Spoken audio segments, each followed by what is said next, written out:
Second video today, man. But one of my subscribers, I don't think he's a subscriber. He's just a commenter. I don't know, cause I haven't looked at my subscriber count because I really don't care. I just like to put the message out there. But one of them, in my comment, his name is Rex. I gotta check. He said, "Why are you going back and forth?" He asked me, "Why are you going back and forth with these fools? Why are you going back and forth with these fools?" What the fuck, a bug got on me, man. He asked me why I'm going back and forth with these fools. I'm smart and I got all this, I got languages and stuff like that. It's not for me. I treat going back and forth with people online as a gauge to deal with people deal with people in reality. Because you might have to see how people act online, and the stuff that they say or do to you and all the incidents that happen on here. You got to treat it like a simulator where you sit down and you just gauge with these people and see the kind of insults and how they treat people. It doesn't take that much to be kind to a person, but these people, they actually show their true colors online because they so comfortable. So most of the time, it's very easy to see them for who they are.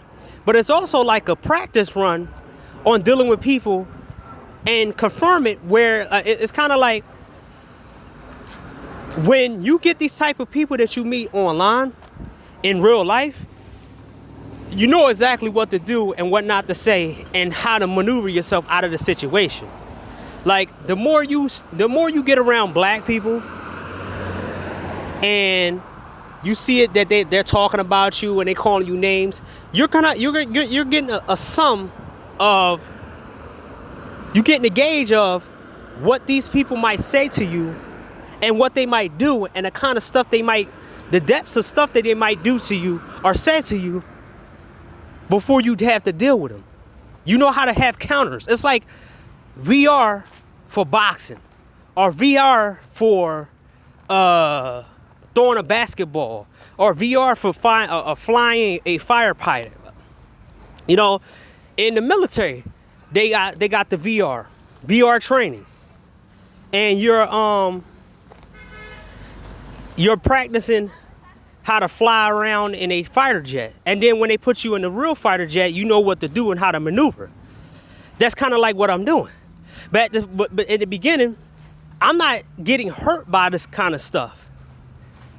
I'm letting the simulator do its job and letting these people do their job, even though they're real people. Like,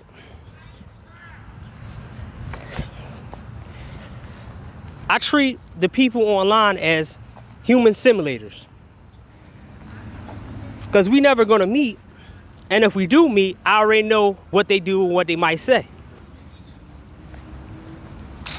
Like at some point,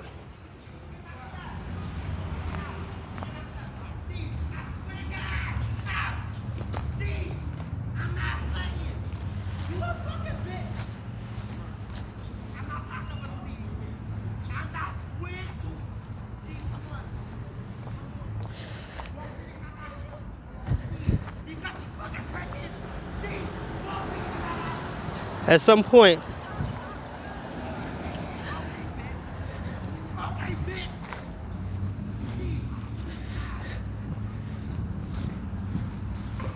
some point, the stuff that you see online, you might have to deal with it offline. So I'll be bringing up scenarios at my best of my abilities to bring up scenarios of the people you might run into in real life. You gauge with these people. You argue with these people online so you don't have to do it in real life. You can have a peaceful life. In real life, you can have a very peaceful life and not deal with these type of people. And you have a peaceful life, because I started doing this a way back. When I was in the deep web stuff and took a couple techniques from some other people, they told me to start doing that. They're like, man, you can just, like, why are you dealing with this kind of shit in real life? Like, why are you dealing with these type of people? You got to gauge this shit. You got to do this, do that, do that. So I learned.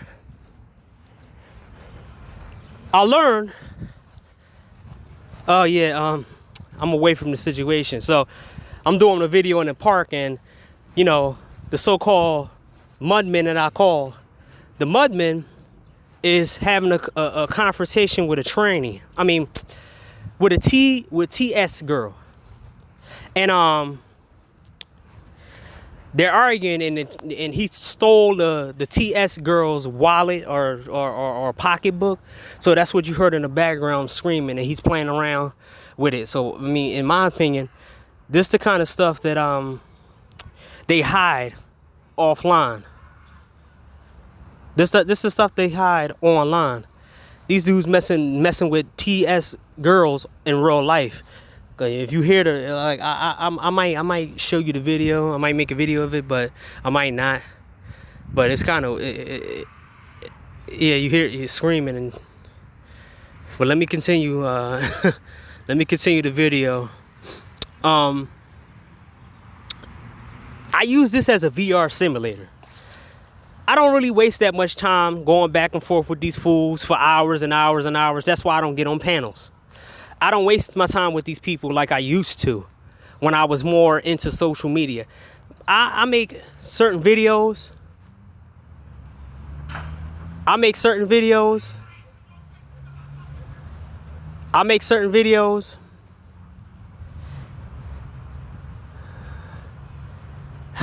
Okay, I want to capture this real quick. Let me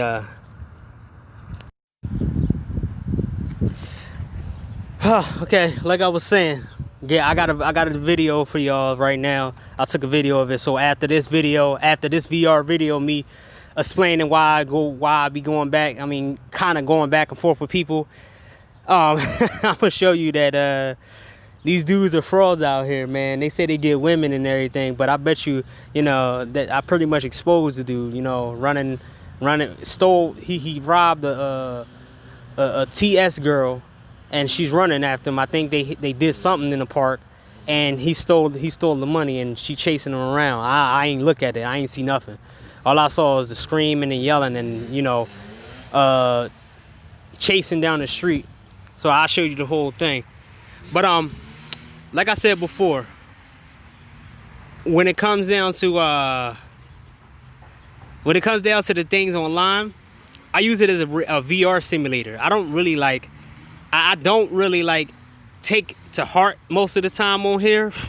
I just like, it's like me simulating a situation I might have to deal with in real life, or I might show what I had to deal with, and other people might know what to deal with in real life.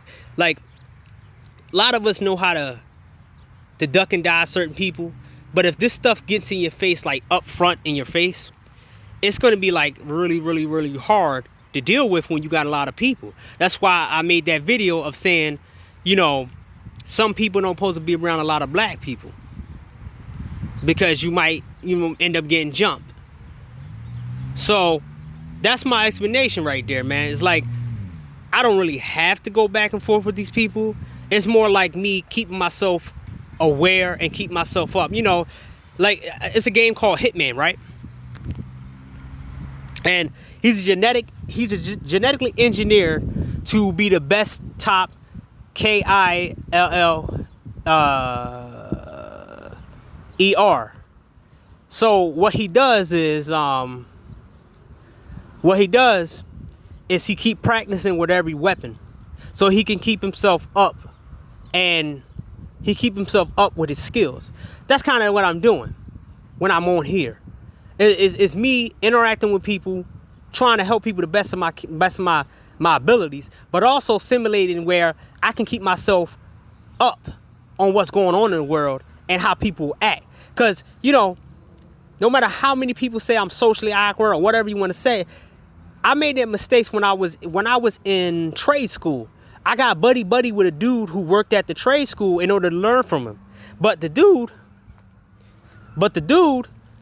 when I got my complaints about the trade school that I was in, he was going back to the people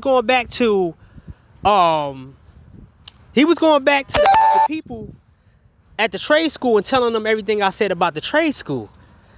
And that was my mistake because I was trying to be a little bit friendly and not be more antisocial, whatever, because I was trying to learn this trade. And we was trying to, okay, I gotta be more sociable to learn this trade. But I chose the wrong dude to say stuff to. But then other people told me, helped me out, was like, dog, you cool. But that nigga right there, he out there telling everybody. They tried to kick me out of the welding program because they knew I wasn't feeling the program anymore, because I felt like they wasn't, you know, a lot of things went on in that welding program. It was a shitty program. But I got out of it. But the thing is,